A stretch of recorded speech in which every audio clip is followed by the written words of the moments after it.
Hey guys, welcome back. तो एक नई क्लास में आपका स्वागत है। और आज हम लोग सेमीकंडक्टर इलेक्ट्रॉनिक्स का फुल रिवीजन करने वाले हैं। एक ही क्लास में हम लोग ये रिवीजन कंप्लीट कर लेंगे। और अभी तक हम लोगों ने कई जो टॉपिक्स उनका रिवीजन कर लिया है, for example semiconductor electronics, statistical mechanics, relativity. अगर आपने एक बार इन टॉपिक्स को अभी तक नहीं देखा है तो एक बार जाके आप उन टॉपिक्स को चेक कर लें और इसके बाद इस टॉपिक को चेक करें तो थोड़ा सा पढ़ने में फ्लो बना रहेगा। ठीक है, तो चलो शुरू करते हैं। तो स्टार्ट अपन करेंगे कहाँ से? Semiconductor, simple. ठीक है ना। सेमीकंडक्टर में हम लोग क्या जानते हैं, एक चीज जानते हैं कि ये दो टाइप का होता है, इंट्रिंसिक और एक्सट्रिंसिक। थोड़ी सी बातें कम करेंगे, काम ज्यादा करेंगे। ठीक है ना। एक्सट्रिंसिक, इंट्रिंसिक सेमीकंडक्टर क्या होता है? जो हमारा प्योर होता है। एक्सट्रिंसिक क्या होता है? जिसमें हमारी जो अशुद्धियां होती हैं या जो इम्प्योरिटीज होती हैं वो मिली होती हैं। एक्सट्रिंसिक में हमारे दो टाइप के थे डिपेंडिंग ऑन द जो इम्प्योरिटीज थी। ठीक है ना। एक हमारा था एन टाइप और दूसरा हमारा क्या था? पी टाइप था। एन टाइप जो था वो हमारा पेंटावैलेंट इंप्योरिटी से मिलकर बना था और पी टाइप जो था हमारा ट्राइवैलेंट इंप्योरिटी से मिलकर बना था। ठीक है ना। ये बात हम लोगों ने करी थी सेमी। अब इन दोनों को मिला करके सॉरी, ये जो एन टाइप और पी टाइप है इन दोनों को आपस में मिला करके क्या बनता है हमारे पास? डायोड। क्या चीज? डायोड। बहुत ज्यादा सेमीकंडक्टर में अपन बातें नहीं करते हैं, सीधे हम लोग डायोड से स्टार्ट करते हैं। डायोड हमारा क्या था? पी टाइप और एन टाइप को मिला करके बना था। ठीक भाई। जब इनको मिलाया था तो क्या हुआ था? यहाँ पर डिप्लीशन रीजन फॉर्म हुआ था और यहाँ पे एक पोटेंशियल आ गया था जिसको बोल रहे थे बैरियर पोटेंशियल। ठीक भाई। अब ये जो डिप्लीशन रीजन आई थी इसमें जो पोटेंशियल था वो किस तरह से एक्स के फंक्शन के रूप में वैरी करता है, उसका जो फॉर्मूला था वो क्या था? Rho two by 2 epsilon into x2 minus X का whole square minus x2 square. ये हमारा क्या था? पोटेंशियल का फॉर्मूला जो फंक्शन के एक्स के फंक्शन के फॉर्म में चेंज हो रहा था। और इसका जो हमारा ग्राफ बनता है वो किस तरह से बनता है? कुछ इस तरह से। ठीक है ना। ये हमारा क्या होता है? Potential barrier. और इसका जो फॉर्मूला आता है वीबी का, वीबी का फॉर्मूला क्या आता है हमारे पास? Rho two x2 square plus rho one x1 square by 2 epsilon. ठीक है ना। दूसरी चीज जो आती है हमारे पास इलेक्ट्रिक फील्ड। इलेक्ट्रिक फील्ड इसमें किस तरह से वेरी करता है? That is minus rho two x2 minus X, rho two x2 minus X by epsilon. ठीक है ना। ये हमारा होता है इलेक्ट्रिक फील्ड। इसका जो ग्राफ बनता है कुछ इस तरह से बनता है हमारा।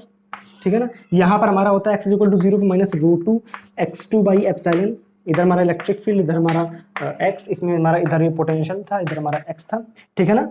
एक चीज और इसमें याद रखनी है आपको, रो वन x1 की जो वैल्यू होती है हमेशा रो टू x2 के बराबर होती है। आपको ऑब्जेक्टिव में इस तरह के सवाल आपसे पूछ सकता है। ठीक है ना। ये बात याद हो गई। डिप्लीशन रीजन के अंदर जो हमारे पास इलेक्ट्रिक फील्ड, पोटेंशियल बैरियर, ये सारी चीजें जनरेट होती हैं, उसका जो फॉर्मूला आते हैं। ठीक भाई। अगली चीज जो बात करते हैं डायोड की बायसिंग की। किसकी? डायोड की बायसिंग की। जब हम बायसिंग की बात करते हैं तो बायसिंग हमारी दो तरह की होती थी, एक हमारी फॉरवर्ड बायसिंग, एक हमारी रिवर्स बायसिंग। फॉरवर्ड बायसिंग क्या करते हैं? पी को पॉजिटिव से और एन को निगेटिव से। रिवर्स बायसिंग में हमारा पी को निगेटिव से और एन को पॉजिटिव से जोड़ते हैं। ठीक भाई, ये बात हो गई। अब क्या करते हैं हम लोग, जब भी बायसिंग हमारी हो जाती है उसके बाद होता क्या है, उसमें जो करंट्स का फ्लो होता है, तो फर्स्ट ऑफ ऑल जब नॉर्मल उसमें बायसिंग नहीं करी हुई है तब भी उसमें दो टाइप की करंट होती है। एक होती है हमारी ड्रिफ्ट करंट, एक होती है हमारी डिफ्यूजन करंट। ठीक है ना। ड्रिफ्ट करंट वो करंट होती है जैसे मान लो हमारे पास ये बना हुआ है, कहाँ गया, कहाँ बनाते हैं, इधर बना देते हैं। देखो ध्यान से, मान लो ये हमारा पी साइड था, ये हमारा एन साइड था। ठीक है ना। ये हमारा जंक्शन है। ठीक, ये हमारा पी साइड, ये हमारा एन साइड। यहाँ पे क्या होता है हमारे पास? इलेक्ट्रॉन जो माइनॉरिटी में होते हैं और मेजॉरिटी में क्या होते हैं? होल। मेजॉरिटी में होते हैं होल। यहाँ पे मेजॉरिटी में होते हैं इलेक्ट्रॉन और माइनॉरिटी में होते हैं होल। ठीक है। तो इन इलेक्ट्रॉन्स की वजह से जो करंट फ्लो होती है वो हमारी होती है डिफ्यूजन करंट, और इन इलेक्ट्रॉन्स की वजह से जो करंट फ्लो होती है उसको बोलते थे हम ड्रिफ्ट करंट। ठीक है ना। जब भी हम इसकी बायसिंग करते हैं, फॉरवर्ड बायसिंग करी, तो पी साइड नीचे आता है और एन साइड ऊपर चला जाता है। इसकी हेल्प से क्या होता है, ये जो इलेक्ट्रॉन्स होते हैं इनका फ्लो इधर की तरफ बढ़ जाता है, जिससे कि करंट की वैल्यू बढ़ जाती है। किसकी वैल्यू बढ़ जाती है? ड्रिफ्ट करंट की। तो उसका जो इक्वेशन आता है वो कुछ इस तरह से आता है, जो आई नेट होती है उसकी वैल्यू आती है I naught e raise to power e V A by K T minus 1। ठीक है। ठीक है ना। ये जो होता है टर्म, ये वाला होता है ड्रिफ्ट करंट का, और आई नॉट जो होती है हमारे पास डिफ्यूजन करंट होती है। ठीक है। यहां तक कोई दिक्कत? अब क्या बात करते हैं, थोड़ी सी जगह बना लेते हैं फर्स्ट ऑफ ऑल। इसके बाद क्या बात करते हैं हम, जब भी डायोड की बात करते हैं तो डायोड में हमारी एक चीज जो होती है उसको बोलते हैं डायोड कैरेक्टरिस्टिक। ये होती है हमारी डायोड की कैरेक्टरिस्टिक। वी और आई के बीच में हम प्लॉट करते हैं। ठीक है ना। वोल्टेज शुरुआत में बढ़ाने पर करंट हमारी बहुत धीरे धीरे, सॉरी उल्टा बना दिया। ठीक है ना। आई वी कैरेक्टरिस्टिक, शुरुआत में वोल्टेज बढ़ाने पर जो करंट होती है बहुत धीरे धीरे बढ़ती है, बहुत धीरे धीरे बढ़ती है। एक टाइम पे आता है जब ये हमारी इंक्रीज कर जाती है। ठीक है ना। इस वोल्टेज को क्या बोलते हैं? V knee voltage. ठीक है ना। उल्टे रिवर्स बायसिंग में क्या होता है, कुछ इस तरह की कैरेक्टरिस्टिक होती है, सडनली इसमें राइज करता है। ठीक है। दूसरी चीज जो इसमें ब्रेक, इस रीजन को जहां पर ये ब्रेक डाउन हुआ, इसमें क्या होता है, डायोड खराब हो जाता है और इस वोल्टेज को बोलते हैं ब्रेक डाउन वोल्टेज, वीबी। ठीक है ना। ये जो ब्रेक डाउन होता है इसको बोलते हैं एवलांच ब्रेक डाउन। क्या चीज? Avalanche breakdown. और इस ब्रेकडाउन की जो खासियत होती है वो ये होती है कि इसमें जो ब्रेकडाउन का रीजन होता है दैट इज कोलिजन, ठीक है ना, कोलिजन ऑफ इलेक्ट्रॉन्स, ठीक है ना, collision of electrons and atoms, जब इनकी वजह से कोलिजन होता है तो हीट जनरेट होती है, उस हीट की वजह से जो कोलिजन की हीट होती है उसकी वजह से डायोड होता है वो हमारा खराब हो जाता है। अगली चीज जो इसमें बात करते हैं डायोड का यूज, डायोड का यूज कहाँ होता है, बेसिकली में जो मेनली यूज होता है वो यूज होता है रेक्टिफायर में, इसमें रेक्टिफायर में, रेक्टिफायर भी हम लोग दो तरह के मेनली पढ़ते हैं, वो क्या होते हैं, half wave and full wave, half wave and full wave. तीसरा जो होता है हमारे पास ब्रिज रेक्टिफायर होता है, ठीक है। जो हाफ वेव होता है और जो फुल वेव होता है उसमें क्या होता है, सॉरी फुल वेव और ब्रिज रेक्टिफायर होता है उसकी जो इफिशिएंसी होती है वो सेम होती है, but we prefer bridge rectifier because the cost of the bridge rectifier is so lower than the full wave rectifier, ठीक है ना। दूसरी चीज जो बात करते हैं, हाफ वेव रेक्टिफायर में हमेशा एक डायोड यूज करते हैं, फुल वेव में हम दो डायोड यूज करते हैं और ब्रिज रेक्टिफायर में हम लोग 4 डायोड यूज करते हैं, ठीक है ना। इस तरह से हम लोग इसको बनाते हैं। यहां तक बात क्लियर है। अब अगली जो हम लोग बात करते हैं वो बात करते हैं जेनर डायोड पे। जेनर डायोड में हम लोग क्या बात करते हैं, जेनर डायोड हमारा एक स्पेशल पर्पस डायोड होता है। इसकी जो मेन बातें आपको याद रखनी है, इसमें जो डोपिंग होती है वो हाई होती है, ठीक है ना, हाई डोपिंग, हाई डोपिंग। दूसरी चीज जो इसमें डिप्लीशन रीजन होती है वो थिन होती है, थिन डिप्लीशन रीजन देन, ठीक है ना, देन जो देन जो नॉर्मल पीएन जंक्शन डायोड होता है, ठीक है ना। इसको जब यूज करते हैं तो रिवर्स बायसिंग में यूज करते हैं, ठीक है ना, रिवर्स बायसिंग, ठीक। अगली चीज क्या है कि इसका जो यूज होता है वो इसमें यूज करते हैं वोल्टेज रेगुलेटर में, वोल्टेज रेगुलेटर में। इसका जो सर्किट बनता है कुछ इस तरह से बनता है, वोल्टेज रेगुलेटर का होता है, ठीक है ना। ये हमारा जेनर डायोड का सिंबल होता है और जो नॉर्मल डायोड होता है इसका सिंबल हमारा कुछ इस तरह का होता है, ठीक है। ये हमारा पी साइड होता है और ये हमारा एन साइड होता है, इसमें भी ये हमारा पी साइड होता है, ये हमारा एन साइड होता है, ठीक है। मान लो ये रेसिस्टर की सहायता से इसको जोड़ा हुआ है, इस तरह से हमारा सर्किट होता है। अब होता है कि एक्चुअल में मान लो अगर ये R1 है, ये R2 है, ये हमारा V है, ठीक है। तो हम करते क्या है कि अगर हमें चेक करना है जेनर ऑन है ऑफ है तो हम करते क्या है, इस पॉइंट पर वोल्टेज निकालते हैं। इस पॉइंट पर वोल्टेज निकालने का तरीका क्या होता है कि इस पॉइंट पर मान लो V1 वोल्टेज है तो V1 की जो वैल्यू आएगी वो किसके बराबर आएगी, R2 इंटू V या VR2 by R1 plus R2। ये जो V1 आया है if it is greater than VZ, VZ किसका वोल्टेज है, जेनर का। अगर ये जेनर के वोल्टेज से ज्यादा आ रहा है तो जेनर हमारा ऑन होगा और अगर ये कम आ रहा है तो जेनर हमारा ऑफ होगा, ठीक है ना। ये थी जेनर की मेन प्रॉपर्टीज। जो इसकी कैरेक्टरिस्टिक होती है वो ऑलमोस्ट सेम होती है, बट इसमें जो ब्रेकडाउन होता है वो थोड़ा सा पहले ही हो जाता है, ठीक है ना। ये जेनर डायोड का ये जेनर डायोड का हमारा ब्रेकडाउन है। अब जेनर डायोड में जो ब्रेकडाउन होता है उसका रीजन क्या होता है, उसको बेसिकली जेनर ब्रेकडाउन बोलते हैं। क्या चीज, जेनर ब्रेकडाउन बोलते हैं। और इसका जो मेन रीजन होता है वो ये होता है कि high electric field, high electric field की वजह से यहाँ पर जो इलेक्ट्रॉन्स होते हैं वो एक्सिलरेट करते हैं, उसकी वजह से ब्रेकडाउन हमारा होता है। लेकिन इसमें क्या रीजन था एवलांच ब्रेकडाउन में, कोलिजन की वजह से इलेक्ट्रॉन्स का जो कोलिजन की वजह से इलेक्ट्रॉन की हीट जनरेट करते हैं, उसकी वजह से जब एक्सिलरेट होते हैं तो वो हमारा ब्रेकडाउन कर देते हैं, ठीक है ना। यहाँ तक बात कर ली हम लोगों ने किसमें, डायोड में और जेनर डायोड में, ठीक है। अब बात करते हैं हम लोग ट्रांजिस्टर के बारे में। अगली चीज हमारे पास क्या है, ट्रांजिस्टर। ट्रांजिस्टर में हम लोग क्या बात करते हैं, ध्यान देखो ध्यान से। फर्स्ट ऑफ ऑल ये देखते हैं कि ये हमारे दो टाइप के होते हैं जो मेनली हम यूज करते हैं, वो होते हैं हमारे पास एनपीएन और पीएनपी। इनके जो सिंबल होते हैं वो कुछ इस तरह से होते हैं, ठीक है ना। एनपीएन का हमारा ये सिंबल होता है, ये हमारा होता है बेस, ये होता है कलेक्टर, ये होता है इमीटर। ये होता है पीएनपी का सिंबल, बेस, कलेक्टर और इमीटर, ठीक भाई। जो मेनली इनको यूज करते हैं वो इस तरह से यूज करते हैं कि फर्स्ट ऑफ ऑल इसमें कॉमन बेस हो सकता है, बेस को कॉमन करके, इमीटर को कॉमन करके और कलेक्टर को कॉमन करके, ठीक है ना। इसमें जो गेन होता है उसको अपन अल्फा से दिखाते हैं, इसमें जो गेन होता है अपन उसको मीटर दिखाते हैं। कॉमन कलेक्टर अपन ज्यादा बातें नहीं करते हैं, ठीक भाई। जिसमें रिलेशन होता है वो ये होता है कि अल्फा जो होता है वो बीटा अपॉन 1 प्लस बीटा के बराबर होता है, ठीक है।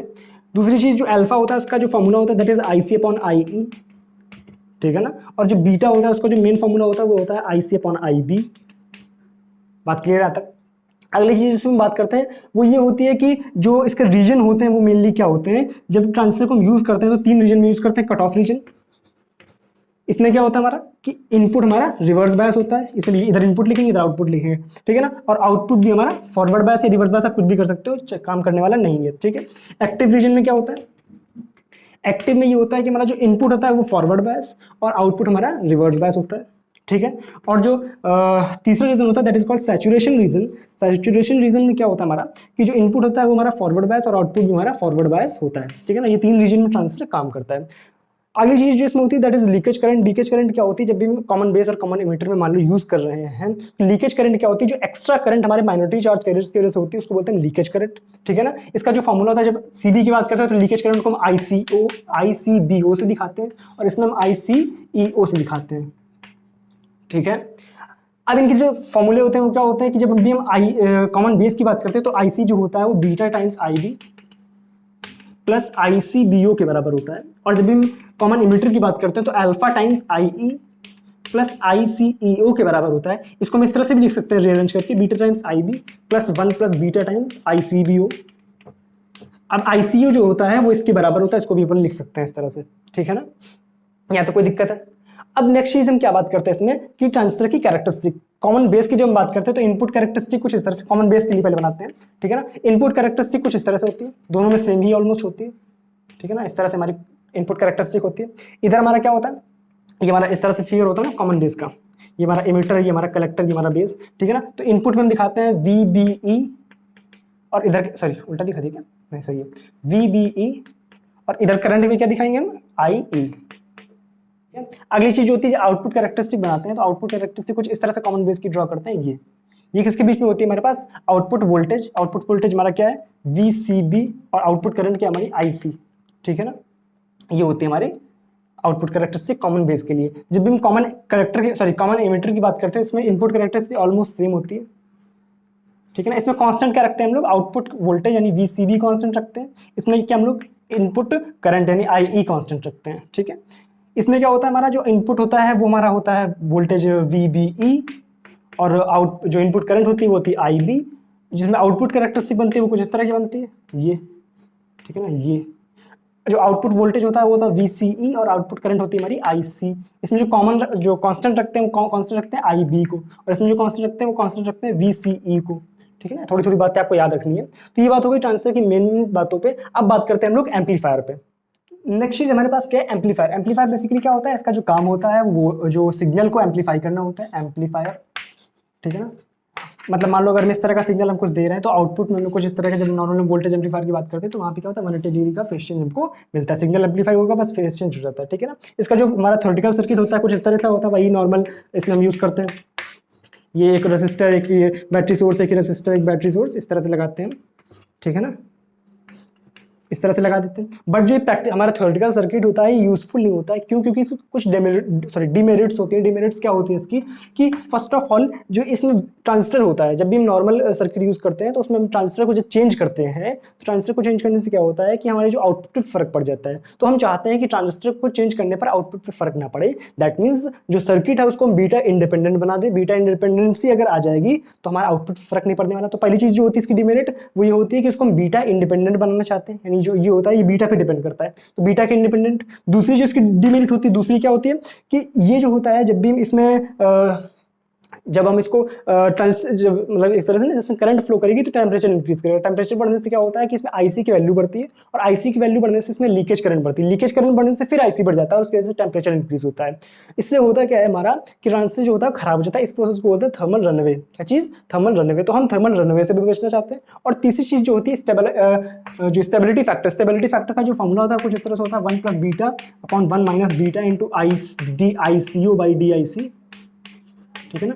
इस फैक्टर को हम कम से कम रखना चाहते हैं। हम स्टेबिलिटी फैक्टर को हमेशा ध्यान रखना है, कम से कम रखना चाहते हैं। तो इसको भी कम करने के लिए हम इस सर्किट का यूज नहीं कर सकते। इस सर्किट में काफी बढ़ जाता है। इससे होता है कि हम डीसी बायसिंग करते हैं। डीसी बायसिंग में होता है कि हम 4 तरह का सर्किट यूज करते हैं। फिक्स्ड बायस,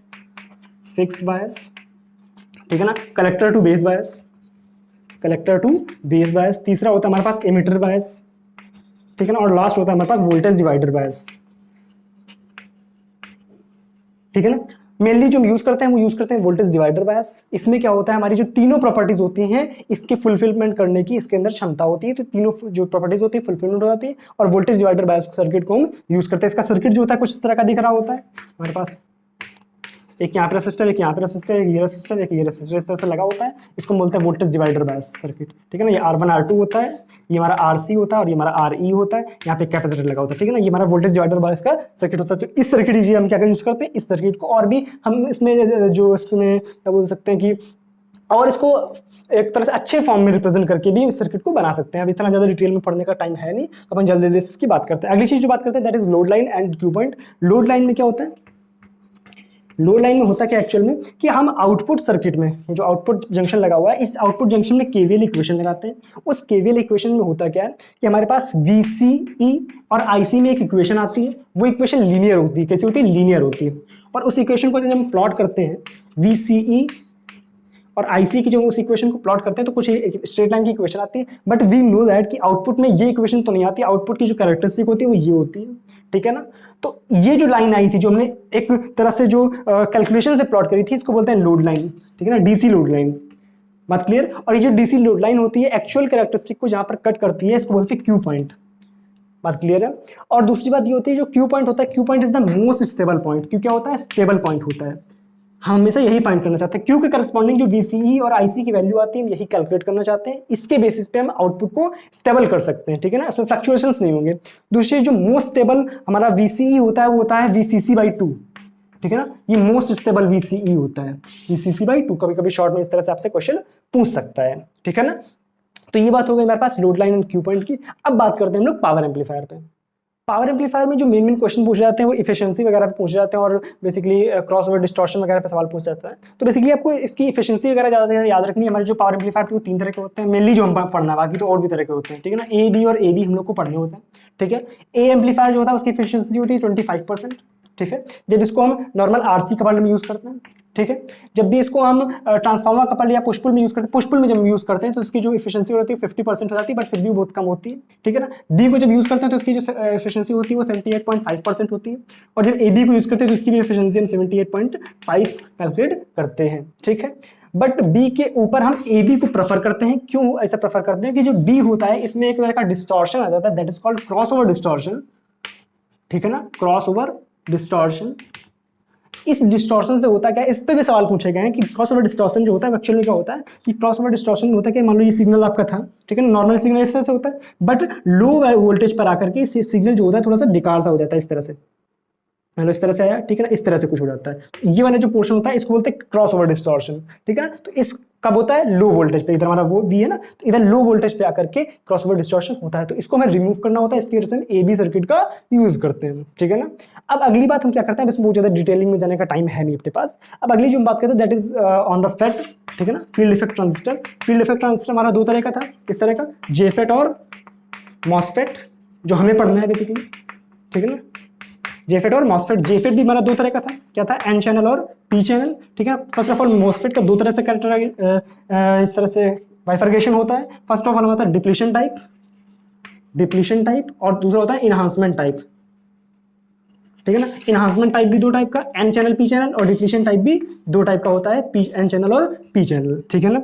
अब JFET पे वापस आते हैं। JFET पे जो वापस आते हैं उसका जो सिंबल होता है कुछ इस तरह से होता है, ये हमारा होता है N चैनल और ये होता है हमारा P चैनल, ठीक है ना। इसको बोलते हैं हम लोग गेट, इसको बोलते हैं हम लोग ड्रेन, इसको बोलते हैं सोर्स, ठीक है ना, गेट, ड्रेन और सोर्स। कोई दिक्कत है यहाँ तक?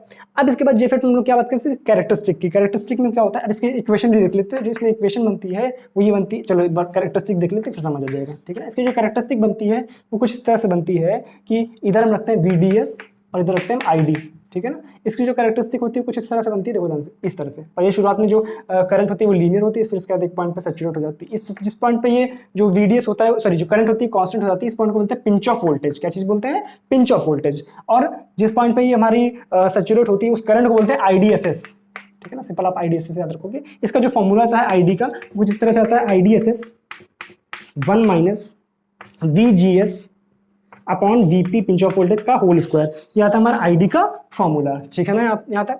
अब दूसरी बात जो हम करते हैं आउटपुट कैरेक्टरिस्टिक है। आउटपुट कैरेक्टरिस्टिक कुछ इस तरह से प्लॉट होती है, देखो ध्यान से, इधर हम रखते हैं VGS और इधर रखते हैं ID। कांस्टेंट VDS पे प्लॉट करते हैं, कुछ इस तरह की हमारी कैरेक्टरिस्टिक आती है। MOSFET में भी कुछ सेम ही टाइप की कैरेक्टरिस्टिक बनती है, उस पर हम लोग बहुत ज्यादा बातें नहीं करने वाले हैं अभी, क्योंकि लगभग सेम ही कैरेक्टरिस्टिक बनती है दोनों में, ठीक है ना। तो JFET आपका कंप्लीट हो गया। इसके बाद हम लोग बात करते हैं जल्दी से किस पे, SCR और UJT पे, ठीक है ना। वो जितना डिटेलिंग में नहीं जा रहे हैं, इतना टाइम बचा नहीं है, तो आप थोड़ा सा इसको खुद से भी प्रिपेयर करने की कोशिश करना। SCR में क्या होता है हमारे पास, उसको बोलते हैं सिलिकॉन कंट्रोल रेक्टिफायर। इसका जो सिंबल होता है कुछ इस तरह से होता है, देखो ध्यान से, जगह बना लेते हैं थोड़ी सी। तो SCR का जो सिंबल होता है कुछ इस तरह से दिखता है, हमारा डायोड की तरह कुछ दिखता है, ठीक है ना। इस तरह से हमारा इसका सिंबल होता है, ठीक है। SCR बेसिकली आपका जो होता है उसका जो कैरेक्टरिस्टिक होती है कुछ इस तरह से बन जाती है। आपको बहुत ज्यादा इसमें ध्यान नहीं लगे, ये इस तरह से कैरेक्टरिस्टिक कुछ बन जाती है इसकी, ठीक है ना, ठीक है। इधर हमारे पास वोल्टेज, इधर हमारे पास करंट होता है, देखो ध्यान से, ये वाली जो करंट होती है लैचिंग करंट, और नीचे जो करंट होती है जहाँ पे जब ये फर्स्ट ऑफ ऑल जब क्या होता है एकदम से वोल्टेज ड्रॉप होता है तो उसके बाद जो करंट होती है, ठीक है ना, वो थोड़ी सी जब इंक्रीज होती है उसके बाद थोड़ी सी कम होती है, तो उस करंट को बोलते हैं हम लोग होल्डिंग करंट, ठीक है ना। और जो होल्डिंग करंट होती है वो लैचिंग करंट से कम होती है। थोड़ी सी बातें आपको याद रखनी बहुत ज्यादा, इसमें अभी डिटेल में अपन नहीं जा रहे, इतना टाइम बचा नहीं हुआ है आपके अपने पास। यूजेटी जो होता है उसका भी सिंबल कुछ इस तरह से होता है हमारे पास, ठीक है ना, कुछ इस तरह का सिंबल होता है हमारे पास। अगली चीज जो होती है इसमें होता क्या है कि ध्यान से देखो, इसमें जो कैरेक्टरिस्टिक बनती है कुछ इस तरह से बनती है कि इनिशियली जो हमारा ये पीक पॉइंट होता है, फिर यहाँ पे वैली पॉइंट आता है, इसको सॉरी इस पॉइंट को बोलते हैं हम लोग वैली पॉइंट, ठीक है ना, इस पॉइंट को बोलते हैं पीक पॉइंट। ये चीज़ थोड़ी थोड़ी आपको याद रखनी है, याद रह जाए तो अच्छी बात है। इसको बोलते हैं निगेटिव रेसिस्टेंस रीजन। क्या चीज़? निगेटिव रेसिस्टेंस रीजन, ठीक है ना। अब बहुत ज़्यादा डिटेलिंग में जाने का टाइम नहीं है, टाइम अप हो चुका है आपका, ठीक है ना। इसको थोड़ा थोड़ा आप खुद से भी पढ़ने की कोशिश करना। मैंने कोशिश करी है कि आपका 10-20 मिनट में, आपका 20 मिनट में कम से कम ऑलमोस्ट सिलेबस को कवर करने की कोशिश करिए, ठीक है ना। हो सकता है बीच में कहीं पर एक आध फार्मूला उल्टा सीधा लिख गया हो जल्दबाजी में, तो आप उसको सही कर लेना या बता देना नीचे कि ये फार्मूले में थोड़ी सी गड़बड़ हो गई, ठीक है ना। आपका भी आभार होगा आप अगर दूसरों को मदद करेंगे, ठीक है ना। हो सकता है जल्दबाजी में लिख दिया, कोई बहुत बड़ी बात नहीं है, ठीक है ना। अब आप करेंगे क्या इसमें कि इसका जो रिवीजन है वो खुद से थोड़ा सा अच्छे से करने की कोशिश करेंगे। मैंने कोशिश करी है कि आपको कंप्लीट कराने की, ठीक है। आप बुक वगैरह की सहायता से, नोट्स वगैरह की सहायता से थोड़ा और इसको अच्छा करने की कोशिश करेंगे, ठीक है। और कोई शिकायत हो या कोई दिक्कत हो, आपको परेशानी हो, तो आप नीचे कमेंट सेक्शन में जाके बता देना, ठीक है। चलो अब मिलते हैं अगली क्लास में, तब तक के लिए thank you so much, bye bye.